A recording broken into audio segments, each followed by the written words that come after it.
Bismillahirrahmanirrahim. Assalamualaikum warahmatullahi wabarakatuh.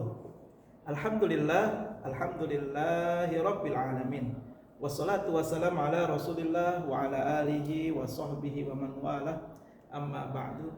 Alhamdulillah, mari kita panjatkan puja dan puji serta rasa syukur kepada Allah Subhanahu wa taala yang sudah begitu banyak memberikan kita nikmat dan karunia-Nya, sehingga pada hari ini Allah masih memberikan kemudahan dalam beraktivitas. Sampai hari ini Allah masih memberikan kesempatan kepada kita untuk berpijak di atas buminya. Tentunya karunia nikmat yang Allah berikan kepada kita kelak di hari kiamat akan dimintai pertanggungjawaban oleh Allah Subhanahu wa taala, dan kita mohon kepada Allah agar semua yang Allah berikan kepada kita bisa kita lakukan untuk hal-hal yang baik, bisa kita isi dengan hal-hal yang bernilai ibadah, dan untuk menambah bekal kita kelak menghadap Allah Subhanahu wa taala. Mudah-mudahan kita digolongkan orang-orang yang bersyukur atas karunia yang Allah berikan. Yang pertama, yang kedua ini adalah tentang sholawat. Tentu sholawat ini hal yang sangat mudah bagi mereka yang terbiasa, tapi yang tidak biasa pun bukan berarti dia nggak bisa, tapi ya mungkin saja ini perlu diingatkan, perlu dikuatkan kembali. Kenapa? Karena sholawat itu sangat penting, ya. Sholawat itu sangat luar biasa. Apa manfaatnya maupun keutamaannya? Justru orang yang tidak bersholawat, wah bahaya udah, ya bahaya. Kenapa bahaya? Ya Allah, pokoknya repot dah kalau orang yang tidak mau sholawat, ya. Oleh karena itu mari kita bersolawat selagi sehat, selagi bisa, selagi mampu, dengan memanjatkan Allahumma sholli ala Muhammad wa ala ali Muhammad. Allahumma sholli ala Muhammad wa ala ali Muhammad. Allahumma sholli ala Muhammad wa ala ali sayyidina Muhammad. Ustaz, kok ada sayyidinanya? Nah ini ya. Jadi sholawat itu ada yang panjang, ada yang pendek. Ada yang pakai sayyidina, ada yang enggak. Yang mana aja boleh, silakan. Nggak ada yang disalahkan. Justru yang disalahkan adalah mereka-mereka yang menyalahkan. Apalagi udahan mah menyalahkan, dia nggak mau baca sholawat. Na'udzubillah, ya. Na'udzubillah, summa na'udzubillah. Semoga kita dijauhkan dari sifat maupun karakter yang demikian. Tentunya ketika seseorang bersolawat itu menunjukkan dia pengen diakui sebagai umat Rasulullah. Orang yang bersolawat itu pengen nanti di hari kiamat dia mendapatkan syafaat dari Rasulullah. Orang yang bersolawat itu nantinya pengen masuk surga bersama Rasulullah. Mudah-mudahan ya kita digolongkan orang-orang yang gemar bersolawat, orang-orang yang selalu bersolawat. Dan kita mohon bukan hanya kita, tapi keturunan kita, anak-anak kita, keturunan-keturunan kita sampai yaumul kiamah. Mudah-mudahan Allah jadikan orang-orang yang gemar bersolawat kepada Nabi besar Muhammad sallallahu alaihi wasallam. Allahumma sholli ala Muhammad wa ala ali Muhammad. Baik, memuji Allah sudah kita lakukan. Memanjatkan sholawat sudah kita lakukan. Hari ini kita akan coba membahas sebuah makalah yang ke-26 dari bab 3 dari kitab Nasaihul Ibad. Kitab Nasaihul Ibad ini adalah kitab yang berisi tentang nasihat-nasihat bagi seorang hamba. Ingat, seorang hamba. Kalau dia belum menjadi hamba, maka dia nggak butuh nasihat ini.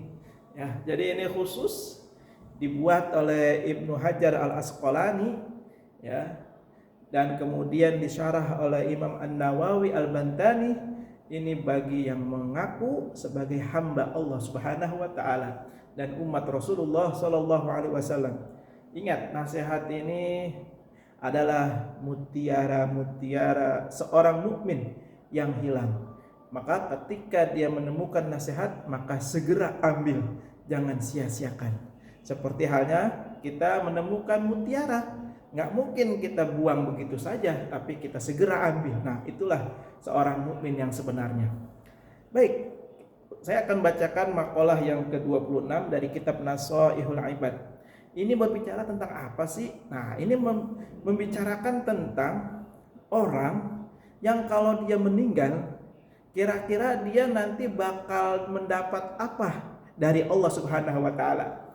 Nah, ternyata kita akan ketahui nih dari sini mereka yang mendapatkan keistimewaan dari Allah. Nah, syaratnya tentu ada, ya, syaratnya ada. Oleh karena itu kita akan belajar bersama dari kitab Nasaihul Ibad ini. Syaratnya mudah-mudahan kita dapat penuhi nanti ya. Baik, bismillah. Wal maqalatu asadisu wal 20. Maqalah yang ke-26. Auhallahu ta'ala ila ba'dil anbiya ay alaihim assalam.